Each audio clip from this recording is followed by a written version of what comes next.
Welcome back, folks. Today we're going to be discussing the validity of the published diary of Diddy's ex, Kim Porter, who died under mysterious circumstances. People are doubting that it's actually Kim's words, and have been pointing out different errors and inconsistencies. The author asserts that the notes were given to him by people closely connected to Kim, as well as supplying photo and video evidence, which gave him more confidence that she had in fact written the pages. He sat down for an interview with Law and Crime to help clear the air surrounding this explosive tell-all book that's had people speculating on the identity of those who were blanked out and picking apart the timeline for more clues of whether or not it's real. The author's real name is Chris Todd, who's an investigative journalist and conspiracy analyst. He had gone with a false name as Diddy had not yet been indicted or arrested yet, and based on what he gathered from the notes, he himself was in fear for his safety upon the release. If you haven't checked it out yet and would like to, I did a full reading in a past video that you can find linked in the description. Now, a new book has come out. This self-published book on Amazon entitled Kim's Lost Words, A Journey for Justice from the Other Side. And it is doing incredibly well on Amazon. It is topping a lot of charts. It's allegedly a memoir from Porter herself detailing her relationship with Combs. But the thing about it is, it reportedly contains typos, shocking claims, inaccurate statements, and with that in mind, Kim Porter's children have released a statement. So this is from Quincy Brown, Christian, Jesse, Delilah Combs. They wrote in a joint statement. They posted it on Instagram Tuesday night. I want to read it for you. We have seen so many hurtful and false rumors circulating about our parents, Kim Porter and Sean Combs' relationship, as well as about our mom's tragic passing, that we feel the need to speak out. Claims that our mom wrote a book are simply untrue. She did not, and anyone claiming to have a manuscript is misrepresenting themselves. Additionally, please understand that any so-called friend speaking on behalf of our mom or her family is not a friend, nor do they have her best interest at heart. Our lives were shattered when we lost our mother. She was our world, and nothing has been the same since she passed. While it has been incredibly difficult to reconcile how she could be taken from us too soon, the cause of her death has long been established. There was no foul play. Grief is a lifelong process, and we ask that everyone respect our request for peace as we continue to cope with their loss every day. We are deeply saddened that the world has made a spectacle of what has been the most tragic event of our lives. Our mother should be remembered for the beautiful, strong, kind, and loving woman she was. Her memory should not be tainted by horrific conspiracy theories. We ask that everyone please respect our mother, Kim Porter, and hold her legacy in high regard so that she may rest in peace. It's what she deserves. We love you and miss you, Mommy, Quincy, Christian, Jesse, and Delilah. And just recently, even Combs authorized his attorney Erica Wolf to release a statement on his behalf regarding this new book, stating the Kim Porter memoir is fake. It is also offensive, a shameless attempt to profit from tragedy. Chris Todd, the author, has no respect for Miss Porter or her family, who deserve better. Unlike the fabrications in his sickening memoir, it is an established fact that Miss Porter died of natural causes. May she rest in peace. Now, when we say memoir, to be clear, there is no information verifying that Porter actually authorized these writings or authorized a book to be written by her at any point in time. Even the author, Chris Todd, can't confirm whether these are actually Porter's words or not, but he believes it's true, claiming that Porter herself created the information on a flash drive, which Todd says she gave to friends prior to her death. Again, her family and loved ones have denied this, but either way. So with that in mind, I sat down with this author, and he goes by the name Chris Todd, and he published this book under the pseudonym Jamal T. Millwood, seemingly in reference to a conspiracy regarding Tupac Shakur's death. So look, with all that in mind, I'm going to play you portions of this interview, and you can make your own judgments about what to take away from this. Of course, those from Diddy's camp are going to say it's fake, with how incriminating it all is. Unless a defamation lawsuit is filed, there isn't really any good reasons to doubt it. All right, Chris, thank you so much for coming on here on Sidebar. Happy to have you. So first, for anybody knows, how did you come about the Kim Porter story? How did you get these materials? How did you get involved in this? Yeah, it's been a crazy journey. I appreciate you having me on today. Thank you so much. About 6 to 8 months ago, I found out through another person, kind of like a manager of mine, that there was possibly Kim Porter's flash drive. Also, there was talk of a iCloud or cloud and a password and things that were left behind by Kim Porter. At first, I didn't really know what to believe. Obviously, I know a lot about the story. And then through about a month or two, I got to personally meet somebody very close to these sources, let's say. Okay. There's a couple people involved. It's not just one person. And there was a celebrity source involved that was very close to Kim and Diddy. And so I kind of perked up a little bit, like, okay, I did a lot of research about the circles and I was like, this could be true. This could be real. So I went down the rabbit hole and I investigated it to the best of my ability, quickly, as fast as I could.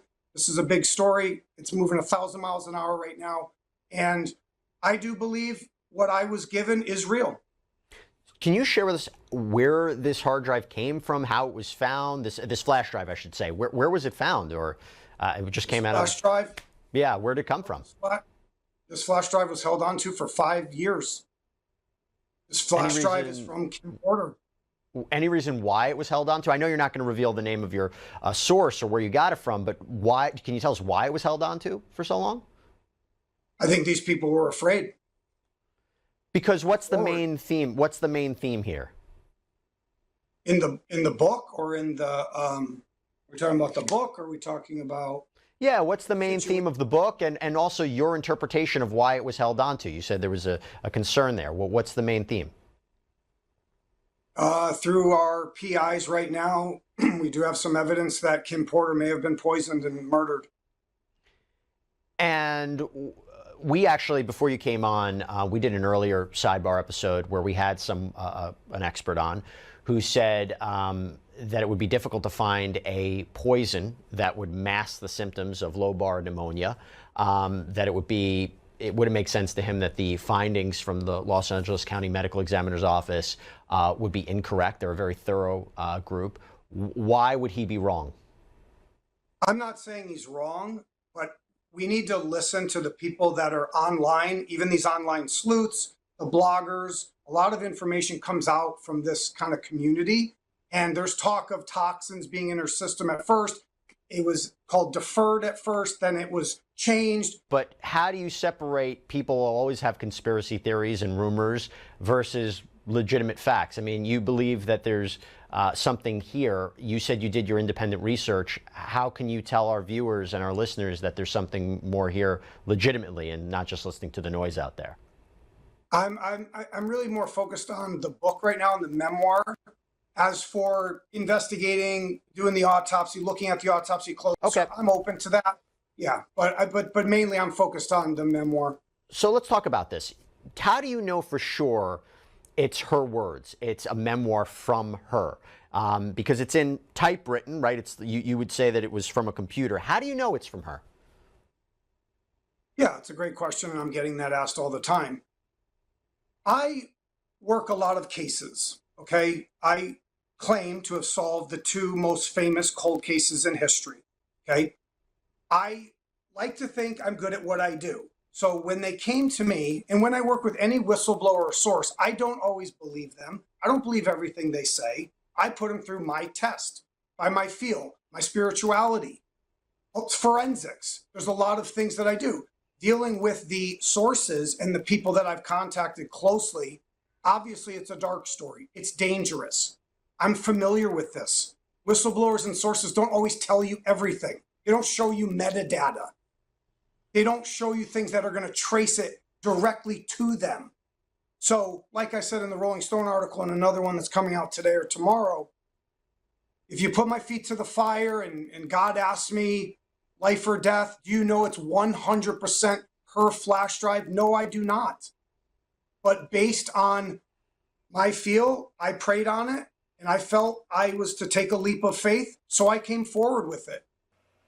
Speaking of spirituality, celebrity psychic Sloan Bella, who's been gathering momentum and a lot more media attention after many of her predictions have come true, including Diddy's arrest pretty near right down to the day, had said this about Kim's death.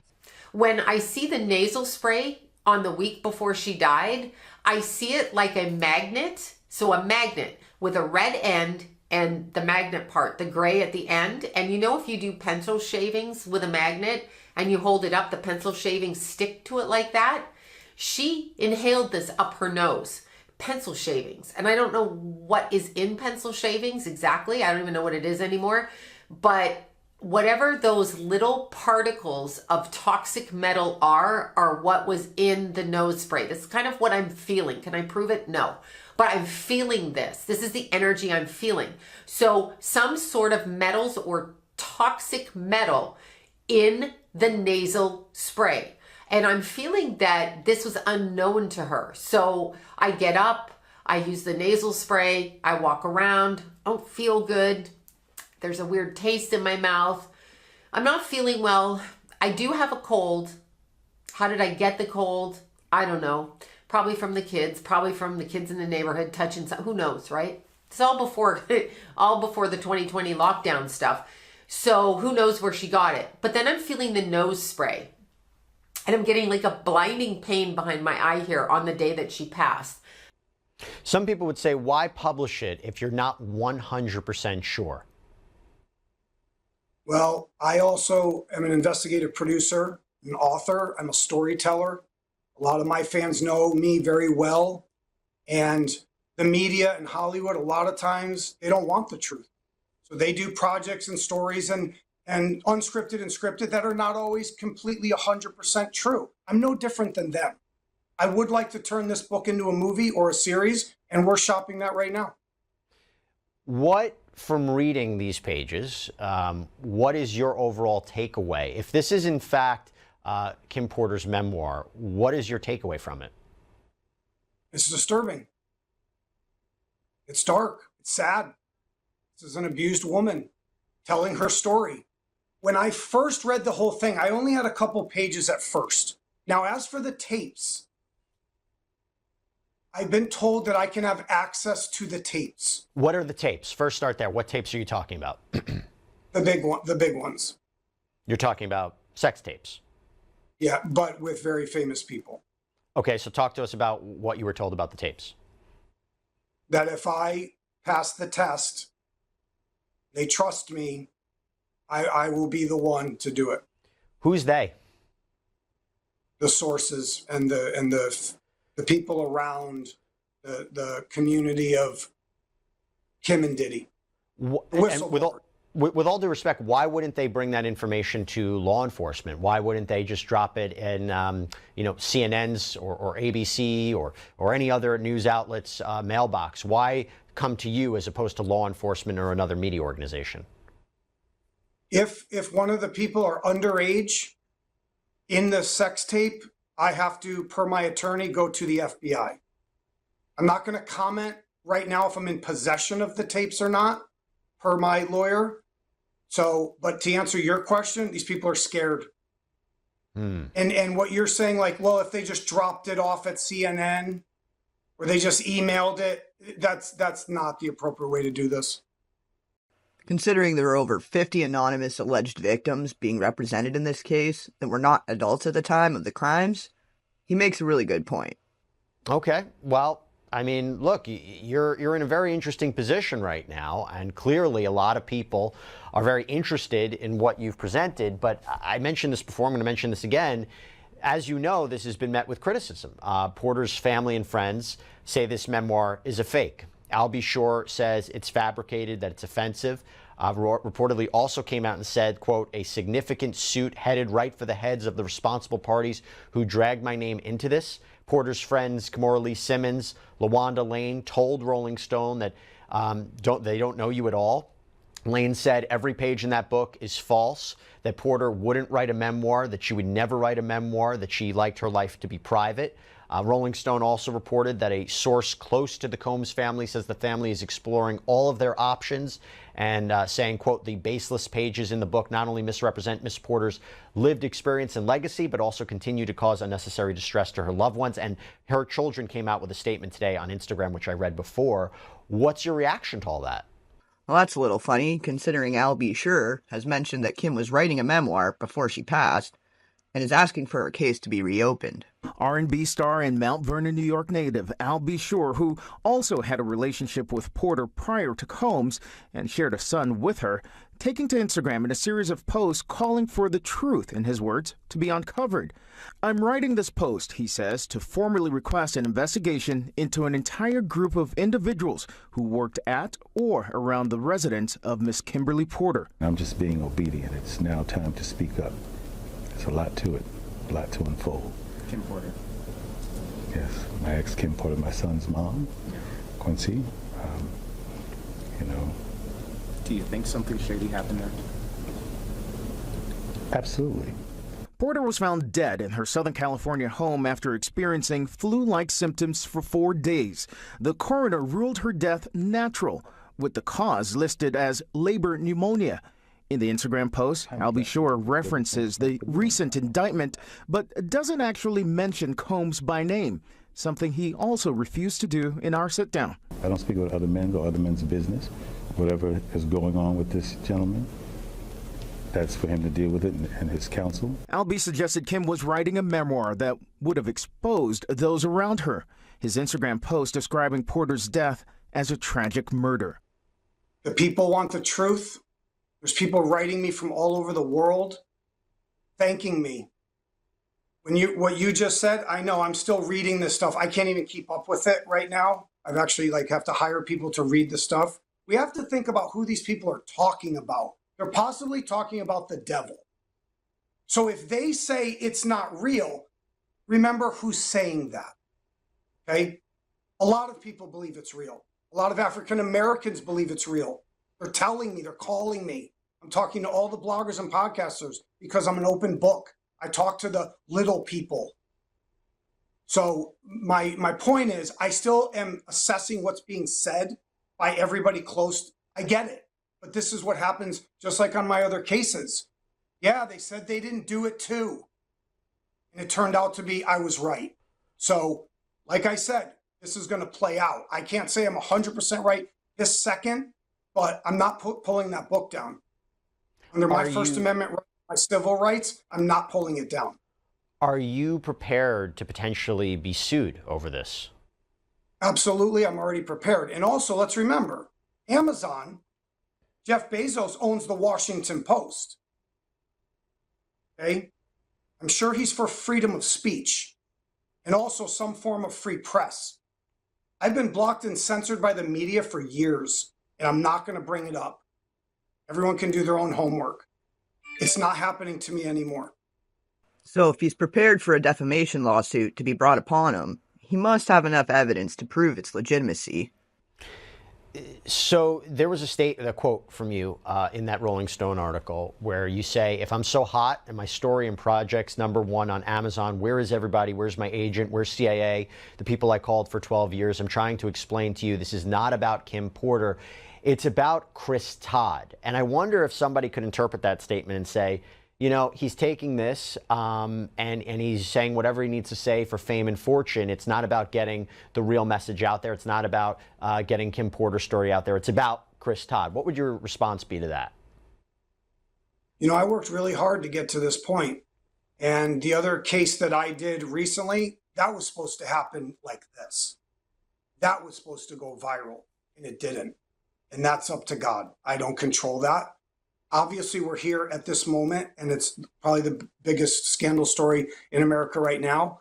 I feel that I just work hard, keep my heart and mind open, and I'm kind of guided spiritually. And I will say this, and I don't know how this will come off to people. I have many cases and many victims. My clients are mostly murdered victims or deceased victims. I am the voice of the voiceless. Right? Now, what I meant by saying well, that's not about Kim so much, it's about Chris Todd. That's to keep a little bit of a buffer for her. Okay? So that everyone's not so focused. And I know also the sources, they know that too. And I'm not stupid. Are these sources playing me a little bit? Maybe, but that's okay. If I have to go through some pain and hardship, if I have to go to court, it's not going to be my first time in court. And I put out a message to some of the people to get to the lawyers, be careful. Because remember, you're talking about Kim. It turns out that it's Kim's typos and they're her lies. Remember, you're talking about abused woman. This is another great point.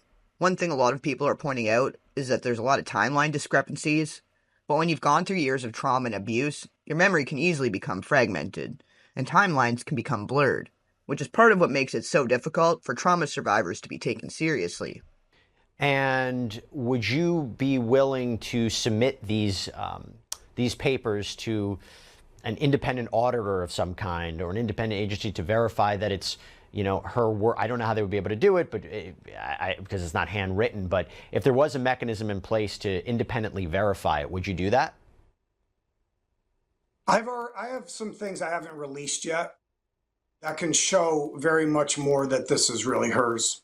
I have to do it piece by piece. And also the sources are testing me a little, and they're trying to, we all agreed that we need to see what happens when the memoir comes out first. I have 2 pages from that flash drive that are endearing, they're heartfelt, they're actually done by someone else wanting to help Kim. And that really explains more of why this is happening, why they waited all these years, why they're using me. I mean, they're calling me a culture vulture and a parasite and a colonizer. I get it. I'm just telling you right now, God brought me to her, or God brought her to me. I'm sorry that I'm white. Let me ask you this. So the timing of this, Sean Combs was arrested and indicted last week. The book then comes out. Well, actually, that's not true. The book has been out for how long? This is what we're going to talk about, and this is going to be fascinating to you. And I also want you to bring up the name Jamal T. Millwood. Putting that to aside for a second, I wanted to ask you this. Okay, the book was published September 6th. Okay, the book was published September 6th. Sean Combs was arrested later. He wasn't, I didn't know he was going to be arrested. That's what people are trying, they're confused about. They're thinking Diddy did this. And they're saying, well, I didn't have some inside source that he's going to be arrested. I'm not the FBI. Right. CIA agent. Okay. So I took a leap of faith. Now, at that point, when it started to come out, it was kind of quiet until they did an article about me, which I'm grateful for. Then things exploded quickly. Okay. I would have put my name on the book if Sean Combs was actually in a jail cell. He wasn't. Okay. So it's cryptic. And that's why the book says for Kimberly Porter, not by. I can't say by her. I have some issues legally with that. So my point is, September 6th, it comes out. It's a leap of faith. It catches fire. He goes, okay, cool. I didn't know he was going to be arrested. So the timing, maybe there's some more spiritual element involved here.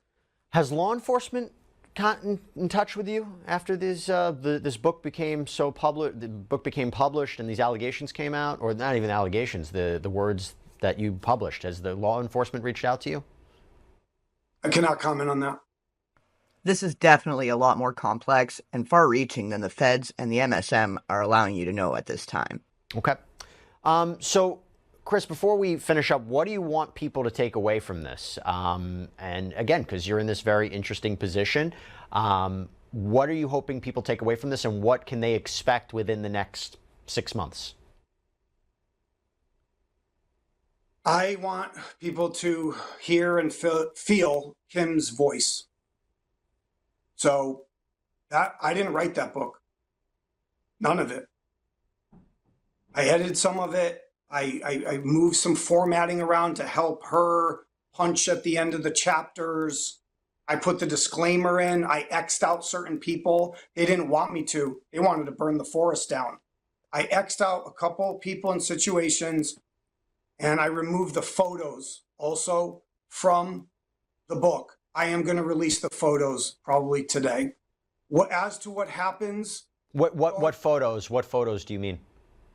There's photos in there that no one's ever seen that are from the flash drive. Can you give us any clue about what those are? I released the Kim Porter abuse photo, we call it, where I had sent it to reporters with a blue on her face, like blurred out. That was released by the Daily Mail. You can see it there. No one has that photo. No one ever saw it. They only have a one-time use for it. So I'm going to give that possibly to other outlets. I have other photos with Sean Diddy Combs with famous music executives. I have him doing some things. There's no nudity. It's not sexual. What I'm saying is they're pictures of him that tell a story. And so nobody ever saw these pictures. So the sources wanted me to reveal them, but I wanted just Kim's voice to be heard first and just for her to talk to the audience. But now that, the lawyer for Sean Combs, one of them, is using words against me and saying things, I'm now going to start releasing things. It's my turn to fight back. It's always been harder to get the truth out, and with so much hate and outrage being thrown at this guy, but no lawsuit or cease and desist, I'm almost more convinced that it's real than ever. Once again, if you'd like to check out Kim's Lost Words, I've added a link to the description. Please make sure to like, share, and subscribe, and I will catch you on the flip side. The flip side.